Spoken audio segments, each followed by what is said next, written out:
Chère Église du Réveil, c'est avec une immense joie que nous vous invitons à notre prochaine retraite d'église du 9 au 11 octobre. À Morzine, dans des lieux d'exception, nous croyons que nous allons vivre des beaux moments dans la présence de Dieu. Ça sera l'occasion pour nous d'apprendre à mieux se connaître et de tisser aussi de liens puissants de communion fraternelle. Le thématique de ce week-end sera « Maintenant, lève-toi ». À travers le passage de Josué, chapitre 1, versets 1 à 9, dans des temps d'enseignement et d'encouragement, nous voulons challenger l'Église dans cette période de transition et de grands défis. Alors ne laisse pas les autres te raconter ce que Dieu aura fait pendant ce week-end, viens le vivre avec nous. À bientôt.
Bonjour à chacun. Comment allez-vous tous?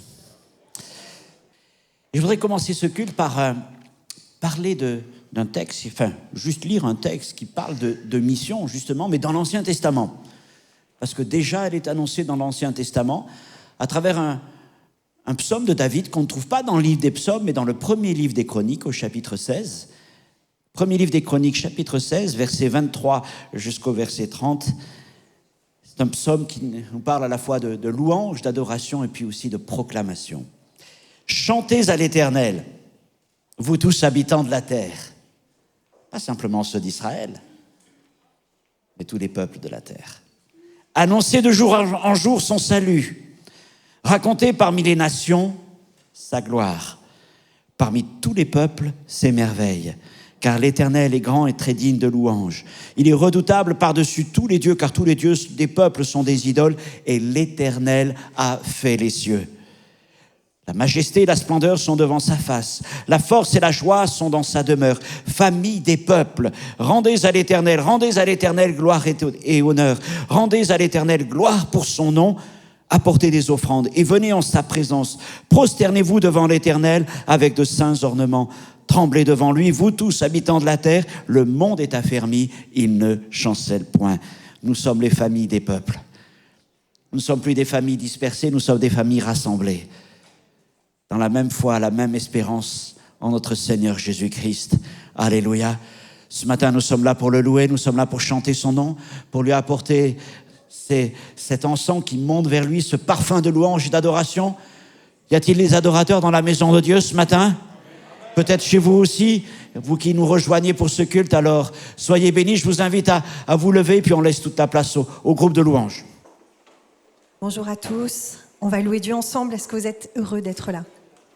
Amen. Nous, on est extrêmement heureux d'être là. On va chanter ensemble.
tu as fait.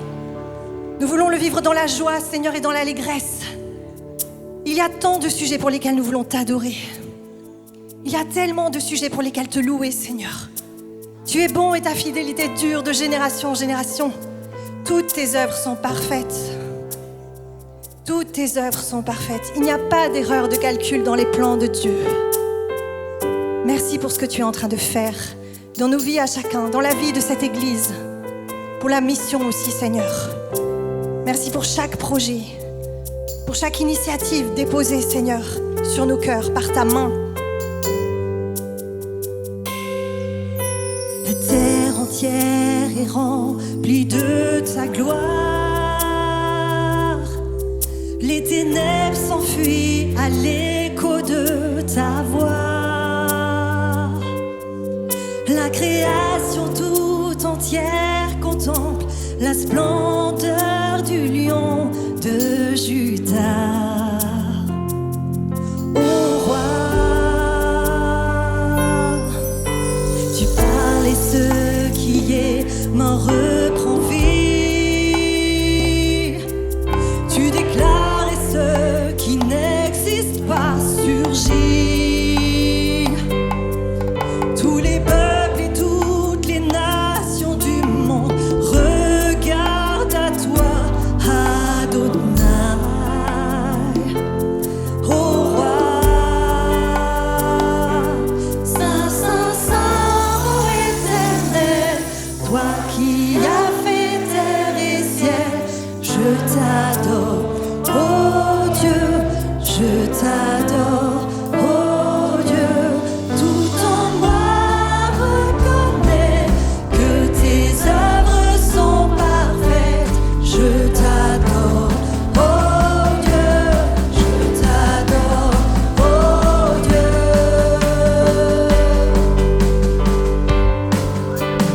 Terre entière est remplie de l'amour. Les ténèbres s'enfuient. Les ténèbres s'enfuient à l'écho de ta voix. La création tout entière, La création tout entière contemple la splendeur du lion de Juda. Ô roi, au roi. tu parles, Tu parles et ce qui est mort reprend vie. tu déclares et ce qui n'existe pas surgit. Tous les peuples et toutes les nations du Tous les peuples et toutes les monde nations du monde regardent à toi, Adonai. Oh roi, Saint, Saint, Saint, ô éternel, toi qui as fait, je t'adore, je t'adore, je t'adore. Oh moi, tout en moi reconnaît que tes œuvres sont parfaites, je t'adore, oh Dieu, je t'adore. Saint, Saint, Saint, Saint, Saint, Saint, éternel, toi qui as fait terre et ciel, je t'adore,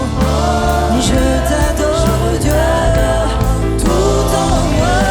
Tout en moi reconnaît que tes œuvres sont parfaites. Je t'adore, oh Dieu, je t'adore, oh Dieu. Oh, je t'adore, je t'adore.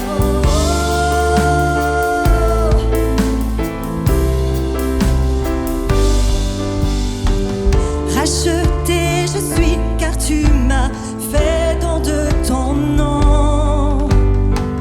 Tu mérites mon adoration, au roi de Sion. Racheté je suis car tu m'as fait don de ton nom. Oh, tu mérites mon adoration, au roi de Sion. Racheté je suis car tu m'as fait don de ton nom. Oh, tu mérites mon adoration, au roi de Sion. Saint, Saint, Saint, ô éternel, toi qui as fait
Je t'adore, oh Dieu, je t'adore, oh Dieu. Oh, nous t'adorons, Seigneur. Sois adoré. L'Église veut t'adorer ce matin. Comment te dire toute notre gratitude? Comment te dire toute notre reconnaissance pour ta fidélité, pour ta bonté, Seigneur, qui nous poursuit, qui a toujours été là depuis notre premier souffle et qui sera avec nous et qui nous accompagnera jusqu'à notre dernier souffle. Seigneur, tant de fois tu as été avec nous pour nous faire traverser le feu, pour nous faire résister et tenir ferme dans la tempête. Tu nous as portés, gardés, tu as essuyé nos larmes, tu as consolé nos cœurs. Tu as déployé ta bonté envers nous et ta provision, Seigneur. Comment te dire merci ce matin? Comment te dire merci ce matin? Reçois nos louanges, reçois notre adoration de ton Église reconnaissante, Seigneur. Comment mesurer ta bonté?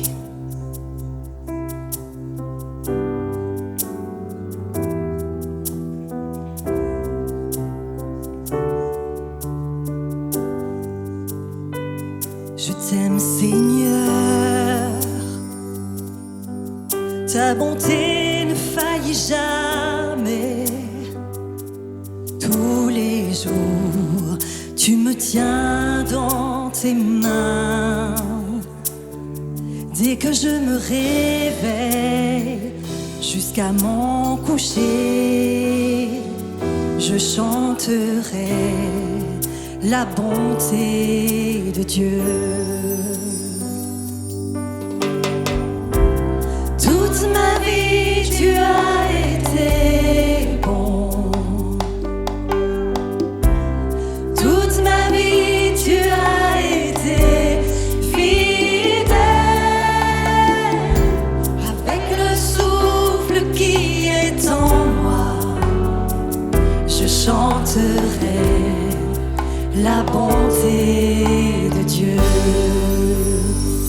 J'aime ta voix, alléluia. Tu me conduis à travers le feu, dans les nuits noires, tu restes auprès de moi. Amen. Je te connais comme un père et comme un ami. J'ai vécu dans la bonté de Dieu. Toute ma vie, tu as été bon. Toute ma vie,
Est-ce qu'en chantant, tu as repassé sur ton cœur les bontés et les fidélités de Dieu?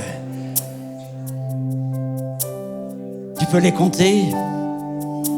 Faudrait du temps, hein? Mais année après année, on peut se rappeler de certaines choses. C'est tellement bon. Oui, c'est comme si la bonté du Seigneur nous poursuivait. Toujours là, fidèle. Mais j'aimerais que nous puissions tous ensemble élever nos cœurs, élever nos voix, si vous voulez élever nos mains, pour rendre grâce à Dieu, pour sa fidélité, pour sa bonté, pour ses provisions, pour son amour, peut-être pour sa guérison, pour sa restauration. Y a-t-il encore quelque chose que tu voudrais ajouter? C'est ton témoignage, c'est ta vie, c'est ton expérience. Alors prenons ces quelques instants, tous ensemble, unis d'un même cœur, d'une même voix, d'une même âme, d'une même reconnaissance pour le Seigneur. Oui, ta bonté nous poursuit, ta fidélité nous poursuit, Seigneur. Tu l'as promis, tu demeures avec nous jour après jour. Que le jour soit bon, que le jour soit difficile, tu demeures à nos côtés. Oh Seigneur, tu prends soin de nous, dans la jeunesse comme dans la vieillesse. Seigneur, tu prends soin de nos familles, tu prends soin de ceux qui sont seuls, tu prends soin de nos malades, tu prends soin, Seigneur, chaque instant de nos vies, dans le travail, Seigneur mon Dieu. Oh Seigneur, béni sois-tu, mon roi. Alléluia, tu fais de nous tes enfants, tes adorateurs. Merci Seigneur, merci. Merci, tu as comblé nos vies. Seigneur, d'une espérance incomparable. Alléluia Jésus. Alléluia Seigneur. Gloire à toi mon Dieu. Gloire à toi mon Seigneur. Jésus. Jésus, Jésus. Amen. Amen Seigneur. Merci pour ta fidélité. Tu nous fais tant de bien Seigneur. Amen. Gloire à Dieu. C'est bon d'être ensemble dans la présence du Seigneur. Avant de vous rasseoir, si vous ne l'avez pas encore fait, prenez le temps de saluer quelqu'un.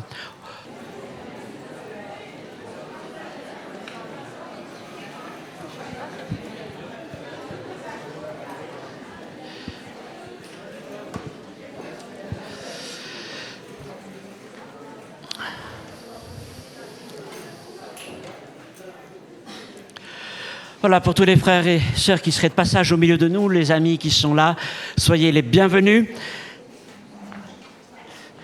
Nous sommes très heureux de partager ces moments ensemble. Aujourd'hui, c'est un jour un peu particulier. C'est le dernier dimanche de Benjamin et de Rachel.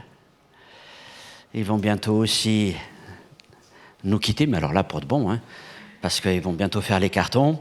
Et puis ils vont devoir prendre l'avion pour aller vers leur nouvelle destination.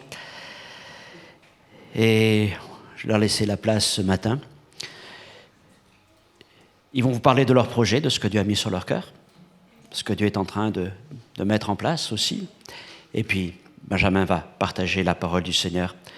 Et ensuite, si vous le voulez bien, nous prierons pour eux, pour les envoyer dans l'appel que Dieu leur a adressé. Benjamin, je te laisse toute la place. Ouais.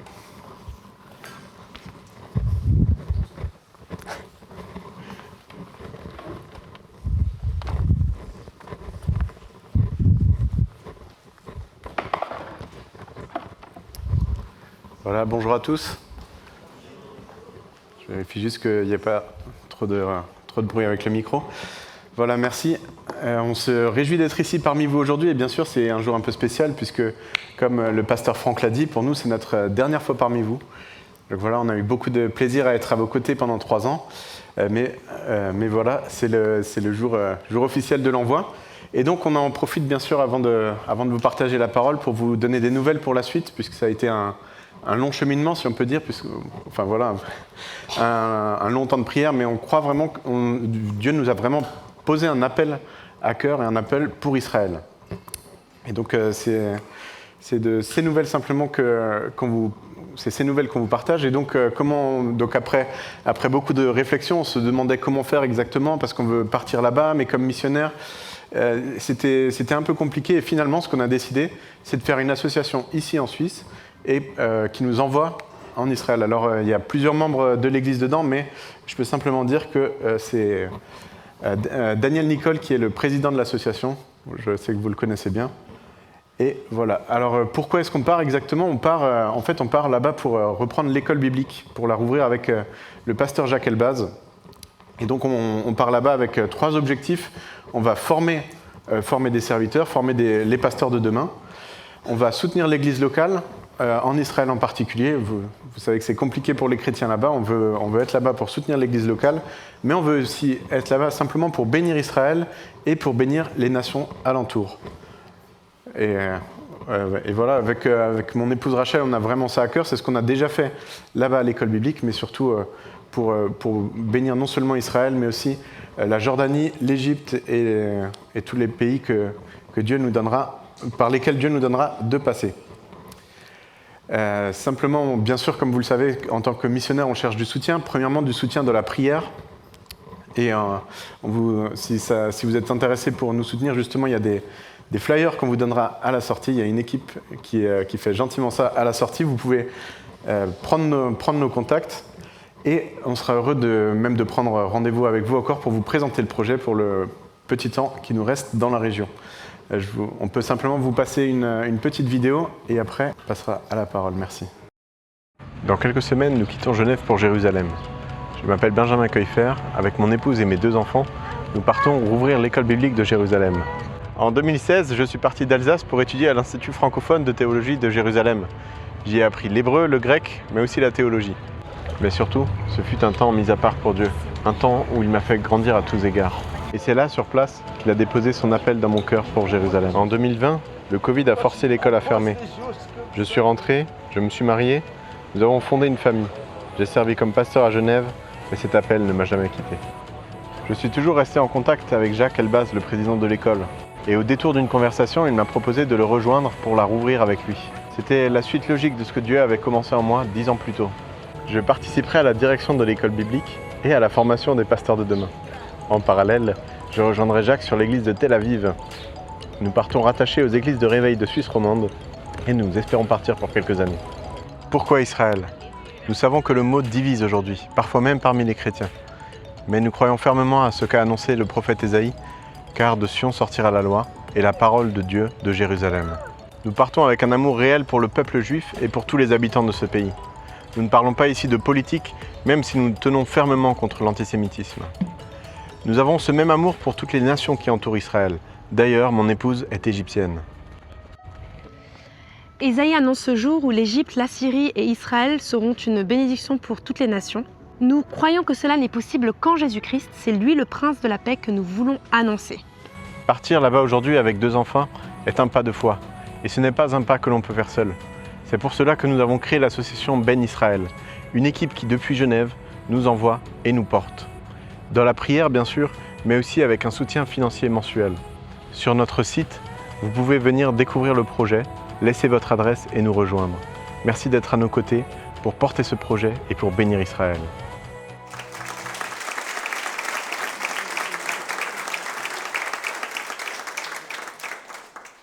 Voilà. Aujourd'hui, en tout cas, c'est un drôle d'exercice que j'amène ici, puisque je viens pour une seule fois. Et donc j'ai vraiment eu cette prière à cœur de me dire, mais comment est-ce que je peux apporter quelque chose qui impacte l'Église, qui puisse être au bénéfice de la gloire de Dieu, qui puisse glorifier Christ. En une fois, c'est vraiment un peu particulier, puisqu'en même temps, depuis 3 ans, on se connaît vraiment, mais c'est la première et dernière fois que je viens vraiment partager la parole. Mais voilà, je crois que par la grâce de Dieu, ce sera possible, même en une fois, de pouvoir apporter quelque chose qui glorifie Dieu. Je vous propose de prier. Père, merci parce que tu te révèles à nous au travers de ta parole. Merci parce que ce matin, tu veux encore nous parler. Par ton Saint-Esprit, Seigneur, par ta parole, tu veux nous parler, te révéler à nous, tu veux nous montrer quelle place nous avons en toi, Seigneur, et combien tu nous aimes en Jésus-Christ. Amen. Et simplement, avant de commencer, j'ai une petite question à vous proposer, un sondage. Et comme ça, on va voir tout de suite où est-ce qu'on en est. Et qui ce matin peut vraiment lever la main bien haut et dire « Je suis saint ».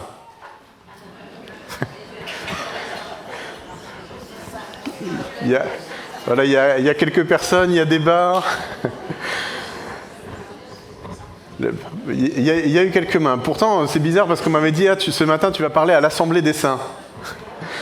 Donc, je m'attendais à avoir plus de mains, mais qui peut lever sa main et dire « mais moi, je suis parfait ». Ah, là, je vois une main. Ah, bravo. Voilà. Donc là on voit peu de mains, on en voit quelques-uns, mais en fait, moi, ce que je crois, ce que je vous amenais ce matin, c'est que vous êtes saints et parfaits en Jésus-Christ. Et c'est ce qu'on va voir ce matin, tout simplement.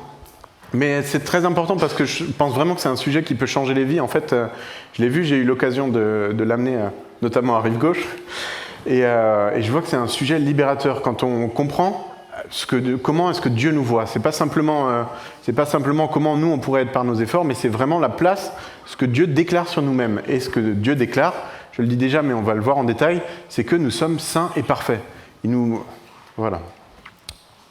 Et donc, il y a le titre, mais ce matin, vraiment, on va parler de la sanctification. Comment être saint et parfait.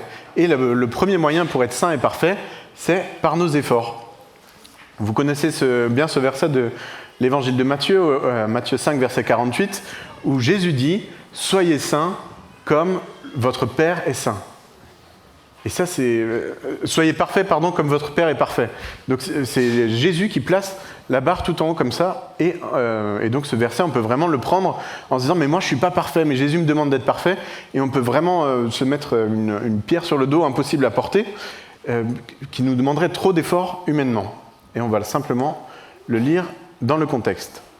Vous avez appris qu'il a été dit « Tu aimeras ton prochain et tu détesteras ton ennemi. Mais moi je vous dis, aimez vos ennemis, bénissez ceux qui vous maudissent, faites du bien à ceux qui vous détestent et priez pour ceux qui vous maltraitent et qui vous persécutent, afin d'être les fils de votre Père céleste. En effet, il fait lever son soleil sur les méchants comme sur les bons, et il fait pleuvoir sur les justes comme sur les injustes. Si vous aimez ceux qui vous aiment, quelle récompense avez-vous? Les collecteurs d'impôts n'agissent-ils pas de même? Et si vous saluez seulement vos frères, que faites-vous d'extraordinaire? Les membres des autres peuples n'agissent-ils pas de la même manière? Soyez donc parfaits, comme votre Père céleste est parfait. Amen.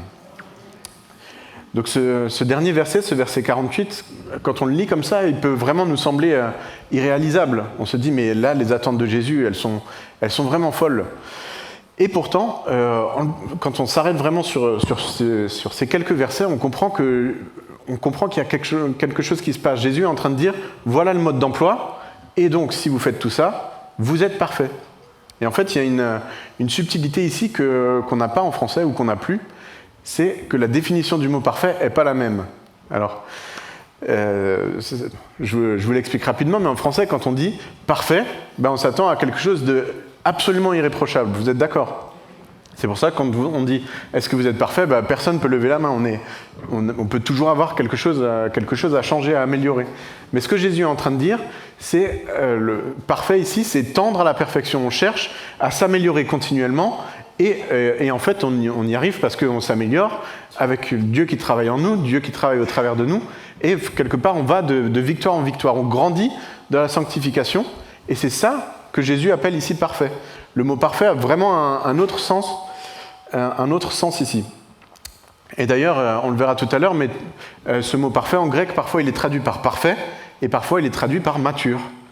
Donc celui qui est mature, en fait, celui qui est parfait, c'est celui qui en Christ cherche à s'améliorer en permanence. Donc si on est en Christ, on cherche à grandir de la sanctification, et donc dans la perfection. Vous êtes d'accord? Et donc, c'est vraiment ce que Jésus est en train de dire ici, c'est « Soyez parfaits comme votre Père céleste est parfait ». Il ne dit pas « Soyez tout le temps irréprochables », mais il dit « Cherchez à grandir dans la sanctification, dans la perfection ». On peut lire encore 1 Pierre 1, les versets 15 et 16. « Mais tout comme celui qui vous a appelé est saint, vous aussi soyez saints dans toute votre conduite, puisqu'il est écrit « Vous serez saints comme je suis saint ». Et là, un peu de la même façon que parfait, on retrouve ce mot saint, où cette fois-ci c'est Pierre qui dit, et il le dit clairement, « Soyez saints comme Dieu est saint ». Est-ce qu'on peut dire ça de nous-mêmes? Vous êtes d'accord? On ne peut pas le dire. Et pourtant, Pierre est en train de dire, dans toute votre conduite, soyez saints comme Dieu est saint. Et pareil, Pierre sait très bien qu'on ne va pas réussir. Mais il dit, il faut chercher à l'être. Peut-être qu'il y aura des faiblesses, des chutes, peut-être que parfois ce sera difficile, ça nous semblera au-delà de nos forces. Mais pourtant, en Dieu, quand on se tient en Dieu, par son Saint-Esprit, on va grandir comme ça dans la sanctification, où on va chercher à être saint comme Dieu est saint. Donc c'est bien sûr par nos efforts, mais c'est aussi, et là il faut bien comprendre, par nos efforts, mais par Dieu aussi qui travaille en nous. Mais, même si on dit Dieu travaille en nous, il y a quand même un effort concret. Et parfois on sait que ça nous coûte justement de grandir de la sanctification. Pour certains, on va renoncer à des choses, pour d'autres, on doit grandir de l'amour qu'on apporte aux autres, etc. Donc il y a un vrai effort à faire, mais en même temps, on peut vraiment se déculpabiliser en disant « je fais de mon mieux et Dieu fait le reste ». Et Paul le synthétisera comme ça, en Romains 12, les versets 1 et 2. « Je vous encourage donc, frères et sœurs, par les compassions de Dieu, à offrir votre corps comme un sacrifice vivant, saint, agréable à Dieu. Ce sera de votre part un culte raisonnable. Ne vous conformez pas au monde actuel, mais soyez transformés par le renouvellement de l'intelligence, afin de discerner quelle est la volonté de Dieu, ce qui est bon, agréable et parfait. » Et ici, alors Paul le dit simplement en 2 phrases, mais ce qu'il est en train de dire est très fort. Il est en train de dire, voilà, un culte raisonnable, c'est simplement d'offrir toute votre vie à Dieu. Et donc en 2 phrases comme ça, il nous dit quelque chose de très puissant. Et si on s'arrête, on dit, ok, donc le culte raisonnable, c'est offrir toute ma vie à Dieu. Et donc, il le dit, discerner ce qui est bon, agréable et parfait. Donc ce qui est bon aux yeux de Dieu, agréable et parfait, ce sera le discerner, le mettre en pratique, c'est ça d'offrir ma vie à Dieu.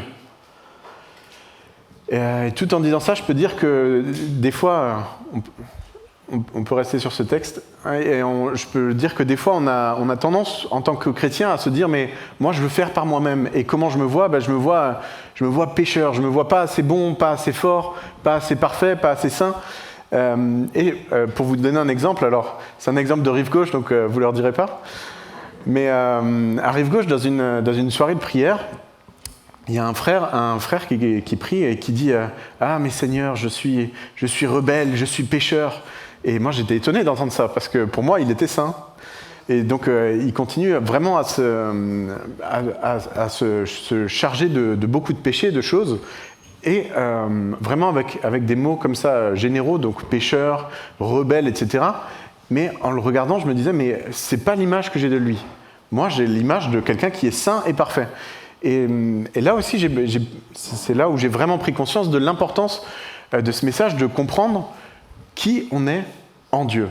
Parce que oui, il y a nos efforts, mais il y a la façon dont Dieu nous voit. Et si on est ses enfants, et qu'on dit on est pécheurs et rebelles, quelque part, il y a un problème, vous êtes d'accord? Mais parfois, on se voit pécheurs et rebelles, alors qu'on marche normalement dans la sainteté. En tant qu'enfant de Dieu, on doit chercher à marcher dans la sainteté, et quand c'est le cas, il faut aussi reconnaître, de dire, mais moi, je suis saint en Dieu. Et Dieu me fait grâce, je suis saint, et je ne suis pas un pécheur et un rebelle. Je cherche à faire sa volonté, et c'est vraiment la différence entre les chrétiens et le monde. Et d'ailleurs, Paul, en fait, lui, il dit l'inverse. Lui, Paul, il n'est pas en train de dire « je suis pécheur et rebelle », vous le voyez bien dans ses épîtres, mais il dit au contraire « je me glorifie de Christ en moi ». À un moment, je ne sais pas si vous allez vous en souvenir, mais à un moment, il dit par la grâce de Dieu, je suis ce que je suis. Sous-entendu, il est vraiment en train de faire le fier, mais pas par lui-même. Il fait le fier en Christ. Il dit, voilà, Christ m'a placé là, m'a placé à cette position, en Christ, c'est-à-dire saint et parfait. Et tout en disant ça, il n'est pas en train d'écraser les autres, il est en train de dire, mais vous êtes pareil, vous êtes saint et parfait. Et par la grâce de Dieu, nous sommes saint et parfait. Et donc parfois vous pourriez me dire, mais même si je fais tout ça, j'ai encore des défauts. On voit qu'on marche dans la sanctification, on cherche à s'améliorer, mais on a encore des défauts, des faiblesses. On n'arrive pas à être parfait par nos forces. Et vous auriez bien raison, là on est bien d'accord, hein, et c'est très biblique. Il faut le reconnaître. Mais la grande question qui se pose, c'est aussi, mais comment est-ce que Dieu nous voit ? Et ça peut vraiment tout changer, de comprendre le regard que Dieu a sur nous. Vous êtes d'accord qu'on est ses enfants ? Ben, ceux qui ont des enfants, comment vous voyez vos enfants ? Normalement, on les voit parfaits. Ils ont des défauts, mais on va se dire, ils sont parfaits. Si vous êtes marié, comment vous voyez vos épouses ? Ou vos époux ? Moi, je peux dire, ma femme est parfaite. Peut-être que vous ne serez pas d'accord, ne me le dites pas, mais normalement, notre épouse, notre époux sont parfaits, puisque ça ne veut pas dire qu'il est absolument sans défaut, mais c'est comme ça qu'on le voit. On chérit l'autre. C'est de la même façon, Dieu nous voit. Il ne nous regarde pas avec les petits défauts qu'on peut avoir, mais il nous regarde au travers de son amour. Et plus précisément, il nous regarde au travers du sang de Christ. Et d'ailleurs, puisque c'est comme ça que Dieu nous voit, il faut aussi faire attention de se dire, peut-être que je vais critiquer son épouse, peut-être que je vais critiquer l'Église. Et on peut, si vous avez remarqué, il y a quelque chose qu'on a de très culturel aujourd'hui, de pouvoir dire, ah mais telle personne, il est vraiment très bien, il est vraiment super, etc. Bon, il n'est pas parfait. Ça vous parle ? De dire, ah mais telle sœur, ah oui, elle est très bien, bon, elle n'est pas parfaite. Hein. On a toujours tendance à rajouter ça pour dire, on veut bien mettre quelqu'un en avant, mais pas trop. Un peu, mais pas trop. Et c'est vraiment quelque chose de très moderne, ancré dans notre culture, très fortement, puisqu'on le voit dans l'Église, mais on va revenir là-dessus après. En tout cas, en Christ, ce qui est sûr, c'est qu'on ne peut pas se permettre de critiquer de la même façon. Puisque nous sommes en Christ, on croit que nos frères et sœurs sont en Christ, et donc on doit les voir aussi au travers du sang de Christ. C'est ce qu'on voit en Hébreux 5, les versets 25 à 28 par exemple. Cette fois-ci, c'est plus la sanctification par nos efforts, mais la sanctification par le sang de Christ. C'est aussi pour cela qu'il peut sauver parfaitement ceux qui s'approchent de Dieu. Sauver parfaitement. À travers lui, puisqu'il est toujours vivant, pour intercéder en leur faveur. En effet, tel est le grand prêtre qui nous convenait, saint, irréprochable, sans tache, séparé des pécheurs, et plus élevé que le ciel. Il n'a pas besoin, comme les autres grands prêtres, d'offrir chaque jour des sacrifices, d'abord pour ses propres péchés, ensuite pour ceux du peuple. En effet, il a accompli ce service une fois pour toutes, en s'offrant lui-même. De fait, la loi établit comme grand prêtre des hommes sujets à la faiblesse, tandis que la parole du serment prêté après la loi établit le Fils qui est parfait pour l'éternité. Amen. Cette fois-ci, on voit que c'est le Fils parfait pour l'éternité qui nous sauve parfaitement. Et en fait, en nous sauvant parfaitement, justement, et là, il faut bien le comprendre, il faut le voir que Dieu, quand il nous voit au travers du sang de son Fils. Et il ne se dit pas, mais tel frère, telle sœur, tel enfant que j'ai, qui est bon, mais pas tout à fait parfait. Non, il nous voit en se disant, mais il est saint, il est racheté. Et en fait, ça peut faire une grande différence dans la vie.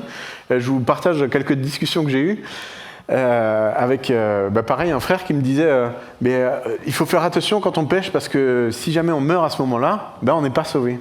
Je me disais, ah bon, ça c'est une drôle de réflexion. Et on voyait qu'il était paniqué en se disant, mais si le jour où je meurs, par exemple, je me suis énervé, je vais aller en enfer. Je me disais, mais ça c'est une drôle de vision du salut. Vous êtes d'accord ? Normalement, si on est en Christ toujours. Donc bien sûr, on est en Christ toujours, bien sûr en cherchant à faire sa volonté, mais on demeure en Christ. Il peut nous arriver des écarts, des chutes, etc., mais on reste en Christ, on demeure en Christ, tant qu'on a cette volonté.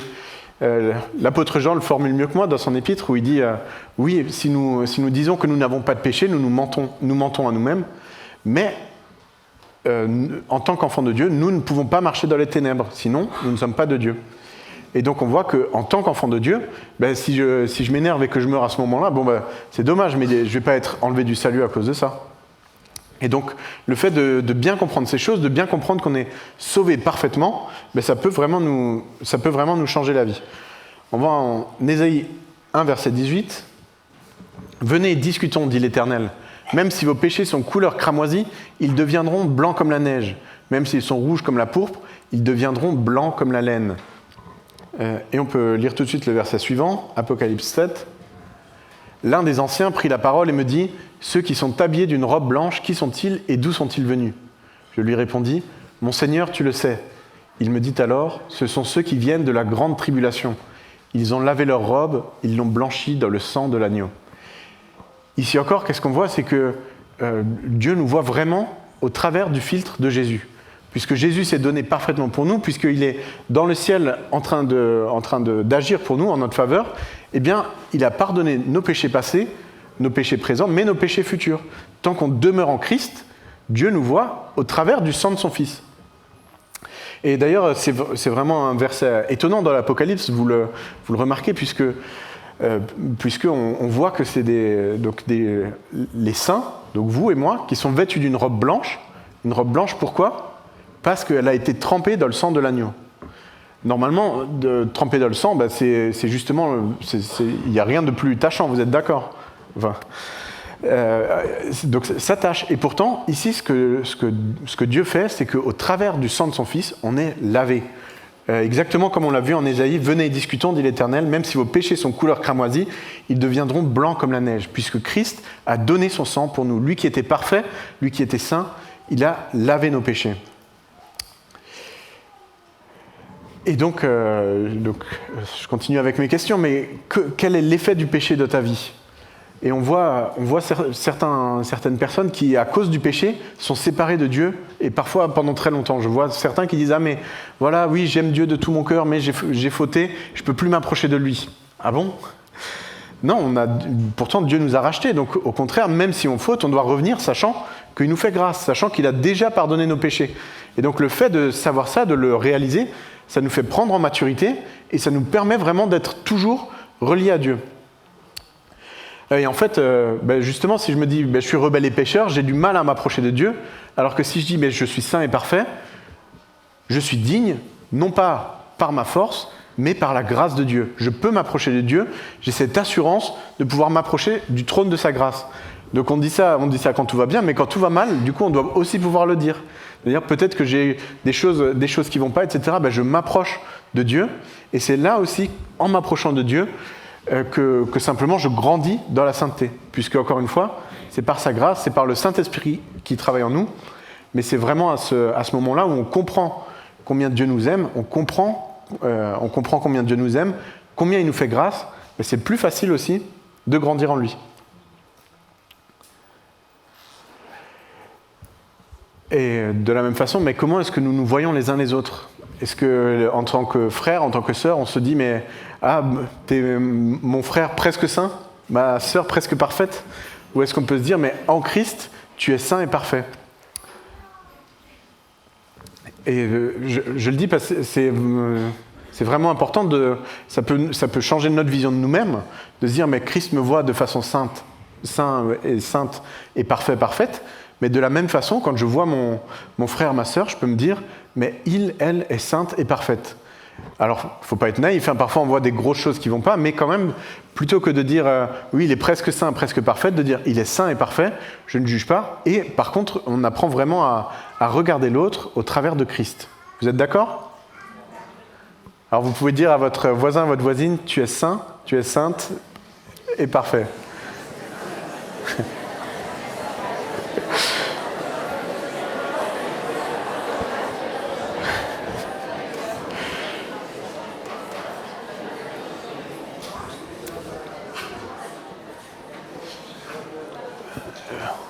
Voilà, et on passe à notre dernier point finalement, la sanctification, vraiment vue par Dieu. Je vous l'ai dit, comment est-ce que Dieu nous voit? Est-ce qu'il nous voit comme étant pécheurs? Est-ce qu'il nous voit comme saints et parfaits? Ou est-ce qu'il nous voit différemment? Laissez-moi vous raconter un petit témoignage. Alors c'était il y a longtemps, c'était au tout début de ma conversion finalement, où j'ai eu une semaine où je savais que j'étais en faute vis-à-vis de Dieu. Et il y avait une réunion de prière à venir dans un groupe bien charismatique, on va dire. Et je me suis dit, là, je sais, j'avais cette conviction du Saint-Esprit, je savais, Dieu va me parler. Et il va me parler publiquement. Et donc, j'y allais un peu la mort dans l'âme en me disant, voilà, Dieu va dire comment je suis devant tout le monde. Mais vraiment, c'était une conviction forte de Dieu. Et en même temps, je savais que je me voyais, j'avais une mauvaise image de moi, je me voyais très mal devant Dieu à ce moment-là. Donc j'ai quand même à cette réunion de prière, La réunion se passe, se termine, rien ne se passe. Et finalement, tout à la fin, il y a un frère qui commence à parler, mais à parler fort. Alors on va dire qu'il parlait fort en général, mais il commence à parler fortement. Et à me parler comme ça devant tout le monde, un peu à m'afficher. Et quelqu'un dit non, mais essaye de parler aussi. Il dit non, ça c'est vraiment une parole de Dieu. Sous-entendu, il faut me laisser parler là. Donc il parle, et en fait la parole c'était pas du tout, c'était pas ce à quoi je m'attendais. C'était pas voilà, il fait telle chose. C'est au contraire, c'était vraiment une mise en valeur, si je peux dire. Il était en train de me mettre en valeur devant tout le monde, alors que moi j'étais persuadé que Dieu allait m'afficher, mais allait m'afficher en disant ah mais il lui manque telle chose, etc.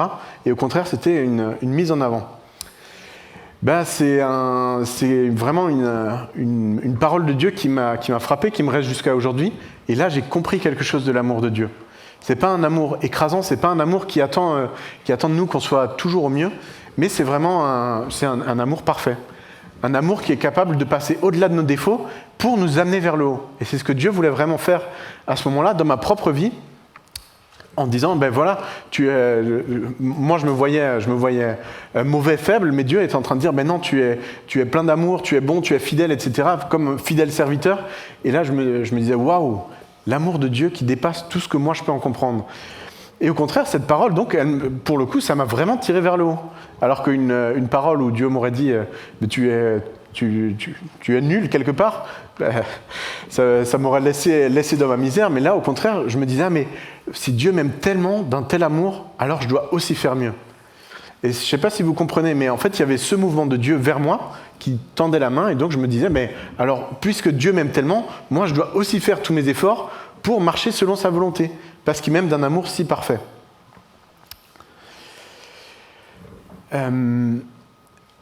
Et donc, ça me permet d'introduire ce verset dans Philippiens 3, verset 15.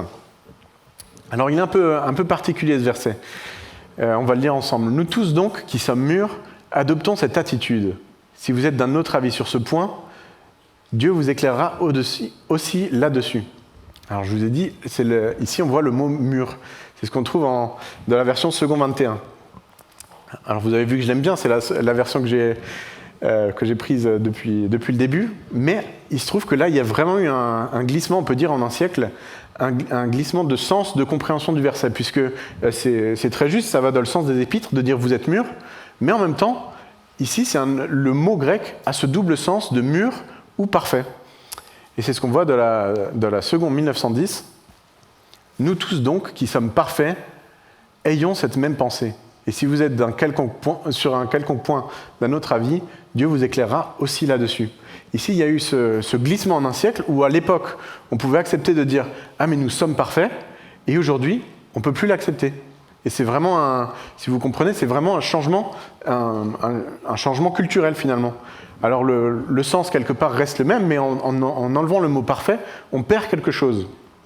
Puisque Dieu, au travers de ce verset, est en train de nous dire « Vous êtes mûrs, vous êtes parfaits », ça veut dire que vous portez du fruit, ça veut dire que vous tendez à la perfection.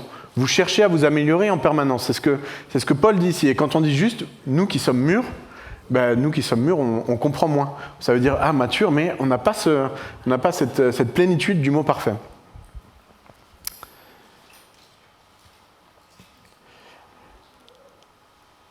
Alors, je vous donne quand même la petite anecdote. Ce petit verset, j'ai pu le prêcher à Chênebourg, mais dans le temple de Louis II. Alors, ça m'a fait plaisir. Hein. Voilà. Donc, on peut prendre le verset suivant, Colossiens 1, verset 28. C'est lui que nous annonçons, en avertissant et en investissant et en instruisant toute personne en toute sagesse, afin de présenter à Dieu toute personne devenue adulte en Christ. Adulte, ici, vous l'aurez compris, c'est le mot « parfait », afin de présenter à Dieu toute personne devenue parfaite en Christ. Et donc là encore, on comprend la vision de Dieu pour nous. Il ne nous voit pas simplement en se disant « mais celui-là, celle-là est pécheur, il lui manque des choses », mais il nous voit en disant « elles sont parfaites en Christ ». est devenu parfait en Christ, c'est vraiment pour dire, puisqu'ils ont reçu Dieu, peu importe leur état de maturité, puisqu'ils ont reçu Dieu, puisqu'ils croient que Jésus est venu, qu'il est mort, qu'il est ressuscité, qu'il a porté leurs péchés, alors ils sont parfaits en Christ. Et enfin, en Éphésiens 4, verset 13, on lit la chose suivante. Alors le passage d'Éphésiens, pour le coup, il est vraiment très riche, même si on l'élargit un peu. Il est vraiment très riche sur la place qu'on a en Dieu. Mais voilà ce qu'on lit en Éphésiens 4, au verset 13. « Jusqu'à ce que nous parvenions tous à l'unité de la foi et de la connaissance du Fils de Dieu, à la maturité de l'adulte, à la mesure de la stature parfaite de Christ. » Donc ici, Paul est en train de nous dire, mais nous sommes là pour une chose, nous devons parvenir à l'unité de la foi, donc de la connaissance du Fils de Dieu, à la maturité de l'adulte, ici on retrouve le même mot, et à la mesure de la stature parfaite du Christ. Donc ce qu'il est en train de dire, c'est, vous devez simplement être comme Christ. Ça semble impossible comme objectif, et pourtant, c'est ce que Paul est en train de dire. Vous devez simplement être comme Christ. Et je fais exprès de dire simplement, parce que là encore, on voit que Paul utilise des mots simples, il les arrange simplement, mais ce qu'il dit, c'est vraiment énorme, c'est un objectif très gros. Il est en train de dire, vous devez être comment ? À la mesure de la stature parfaite de Christ. Oh. Et là, on se dit, mais comment faire ? Comment faire ? C'est Dieu qui fait. Dieu, nous, on fait par nos efforts. Dieu nous voit, Dieu nous sanctifie par le sang de son Fils, et Dieu nous déclare saints. C'est vraiment une déclaration. C'est pas notre état de ce que nous, on pourrait en faire ou en penser, mais c'est c'est l'état que Dieu déclare de nos vies. Et Dieu dit que nous sommes saints et parfaits. Je vais terminer là, mais je vais vous poser une question. Vous la connaissez. Qui peut dire « je suis saint » ce matin ? Amen. Et qui peut dire « je suis parfait en Christ » ? Amen. Voilà, on va terminer en priant. Et avant de prier, peut-être que, alors qu'on ferme les yeux, qu'on baisse nos têtes, peut-être que ce matin vous sentez le Saint-Esprit, tu sens le Saint-Esprit te dire que tu dois comprendre ta place, que tu dois comprendre cet amour que Dieu a pour toi, que tu dois comprendre comment Dieu te voit en Jésus-Christ. Tu sens que Dieu t'appelle à comprendre ta place en Christ, à comprendre que tu es saint, sainte et parfait. Si c'est le cas, lève ta main simplement et je vais prier pour toi.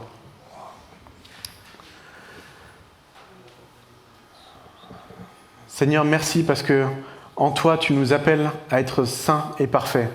Par nos efforts, Seigneur, mais surtout par ton sang. Merci parce que tu nous as envoyé ton Fils, Jésus, pour nous racheter.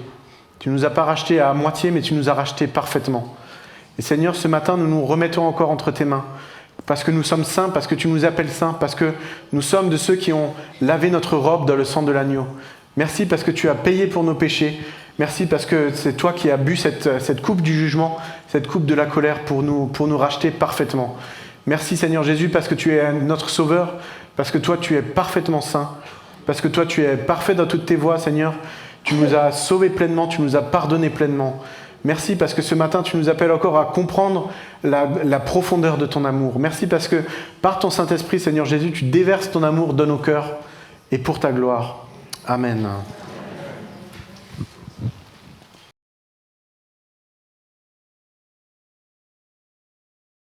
Il y a quelques semaines, c'était un mois et demi, mois de juin, un après-midi,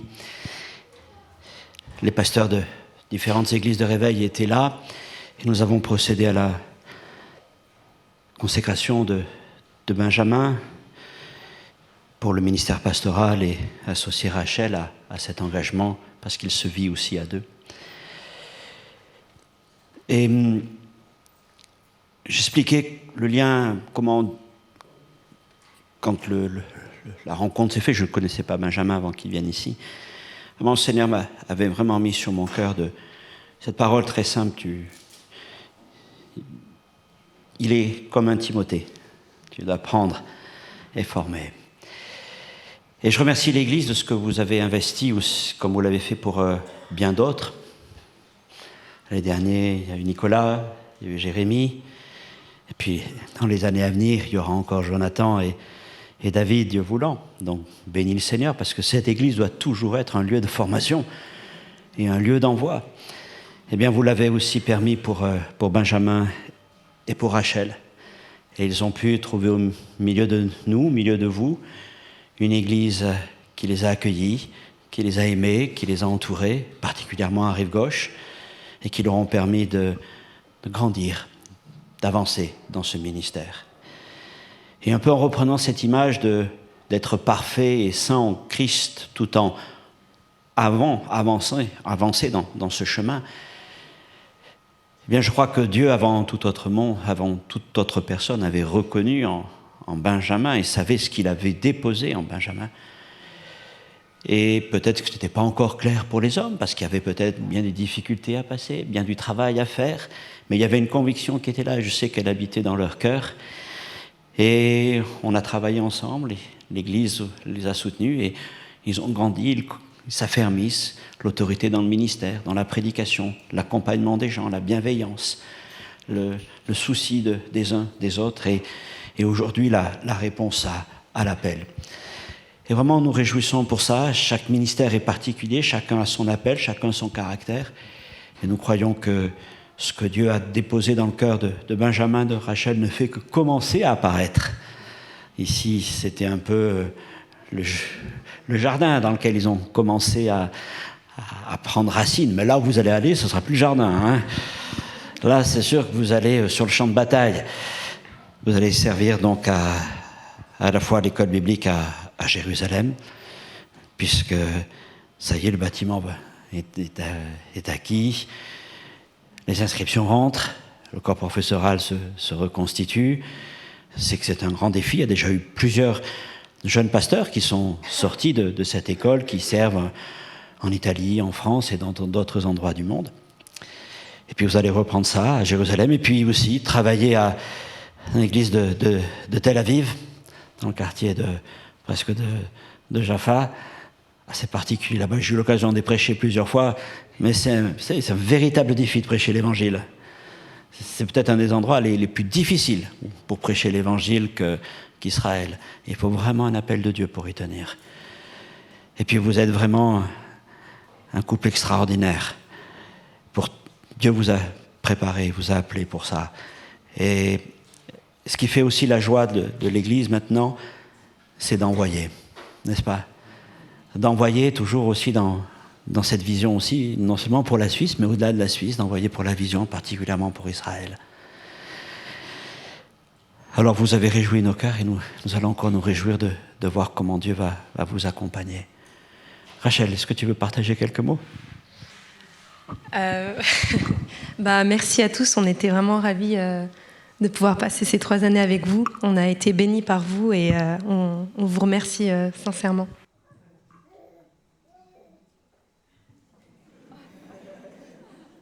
Et merci particulièrement à Franck et Esther ouais, pour tout leur travail. Je ne sais pas si ça se voit, mais en tout cas, ils nous ont vraiment accompagnés avec amour.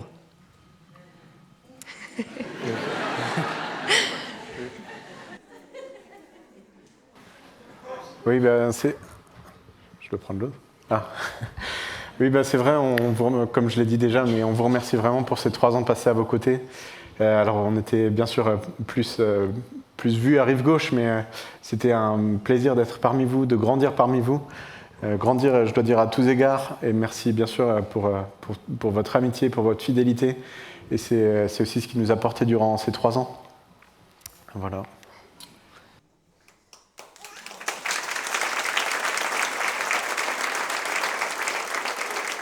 Puis de rappeler que vous êtes arrivé avec un bébé. Elle est encore un bébé. Salomé, 6 mois, maintenant elle repart, elle a bien grandi. Hein. Et puis vous repartez aussi avec un petit Suisse. Théophile, alors je ne sais pas combien de nationalités il aura, mais en tout cas, c'est ici qu'il a vu le jour. On va finir en priant, vous voulez bien, on se lève. Ce n'est pas une prière de consécration au ministère, c'est une prière d'envoi. Nous les avons accueillis, nous les avons accompagnés. Notre mission a été de permettre que ce que Dieu avait déposé dans leur cœur puisse commencer à grandir. de protéger, de préserver l'appel, la semence qui a commencé à se former. Et maintenant, nous devons croire que cette semence est suffisamment forte dans les mains du Seigneur pour qu'elle soit transplantée dans cette terre, qui est une terre du Midi. Que le Seigneur vous donne toutes les sources supérieures et les sources inférieures pour que vous puissiez prospérer dans votre appel et dans votre ministère. Mais nous sommes convaincus que Dieu vous a fortifié pour cela et que c'est dans cette paix que nous allons prier pour votre envoi. Notre Dieu, notre Père, nous te remercions de ce que tu fais lever des hommes, des femmes, pour les préparer pour des tâches particulières. Et la première des choses que tu fais, Paul le rappelle, Paul, serviteur de Dieu, mis à part. Et tu les as mis à part. Mis à part pour toi, mis à part pour ton royaume, et mis à part, Seigneur mon Dieu, et nous en sommes tous témoins pour cette œuvre qui est là et qui les attend. Et Seigneur, nous ne sommes pas surpris de cette direction. Nous ne sommes pas surpris, non pas simplement parce qu'ils ont toujours parlé d'Israël, du peuple juif avec amour, et de tous ces peuples aussi qui les entourent, et pensons aussi à toutes les racines égyptiennes de Rachel. Mais nous prions, nous avons vu aussi, Seigneur, véritablement quelque chose de spirituel qui était là. Et Seigneur, nous prions, c'est l'Église tout entière qui prie. Seigneur, d'abord que tu les préserves dans leur famille. Nous savons que ce n'est pas un pays facile.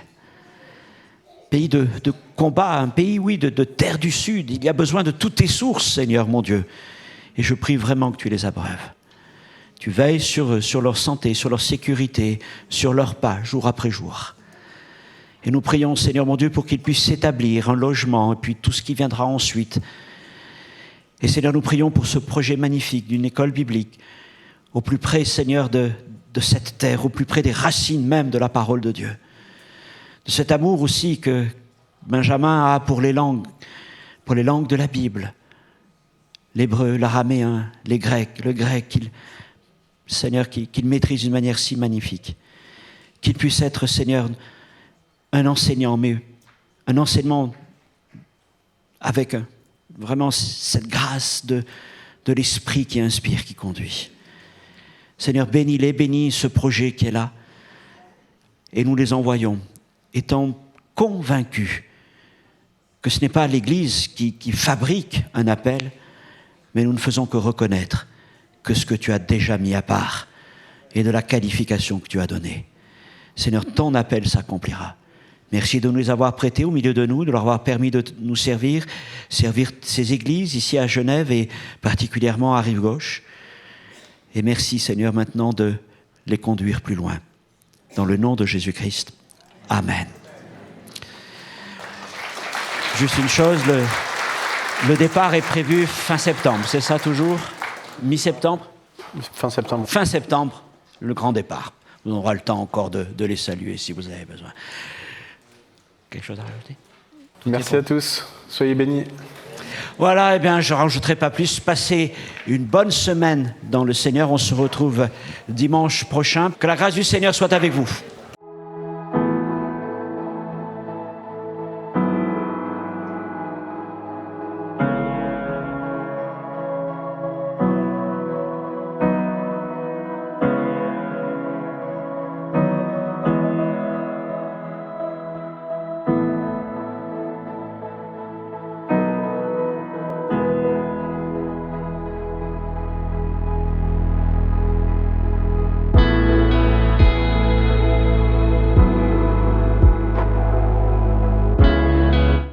Chère Église du Réveil, c'est avec une immense joie que nous vous invitons à notre prochaine retraite d'église du 9 au 11 octobre.